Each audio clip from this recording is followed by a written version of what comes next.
तो इसलिए 14 वर्ष तक नहीं सोए थे लक्ष्मण। मर्यादा पुरुषोत्तम श्री राम को उनके पिता महाराज दशरथ ने अपने दूसरी पत्नी कैकैया के कहने पर 14 वर्ष का वनवास दे दिया था। हालांकि महाराज दशरथ चाहते थे कि श्री राम ही उनका राजपाट संभाले, लेकिन कैकैया चाहती थी कि उनका बेटा भरत ही राजगद्दी पर बैठे। इसके चलते ही श्री राम को वनवास दिया गया था। महाराजा दशरथ ने अपनी दूसरी पत्नी कैकैया की बात इसलिए मानी क्योंकि कैकैया को उन्होंने 2 वर मांगने को कहा था। उन्होंने पहले वर में भरत को राजगद्दी और दूसरे में श्री राम को 14 वर्ष का वनवास मांगा था। राजा दशरथ को अपनी पत्नी के वर पूरे करने पड़े।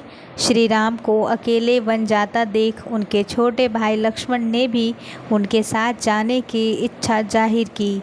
इसके बाद उनकी पत्नी उर्मिला भी साथ जाने की जिद करने लगी, लेकिन लक्ष्मण ने अपनी पत्नी उर्मिला को समझाया और कहा कि अपने बड़े भाई और माँ समान भाभी सीता की सेवा करने के लिए वो जा रहे हैं। ऐसे में अगर तुम भी साथ गई तो मैं उनकी सेवा ठीक से नहीं कर पाऊँगा। यह सुन उर्मिला साथ जाने की जिद छोड़ देती है और महल में ही रुक जाती है।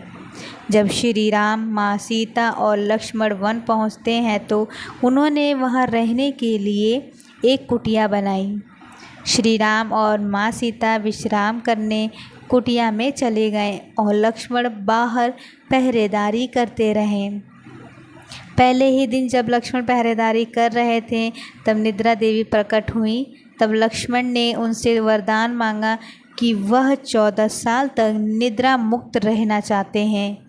तब निद्रा देवी ने यह शर्त रखी थी कि उन्हें यह वरदान तो मिल जाएगा, लेकिन उनकी नींद किसी और को लेनी होगी।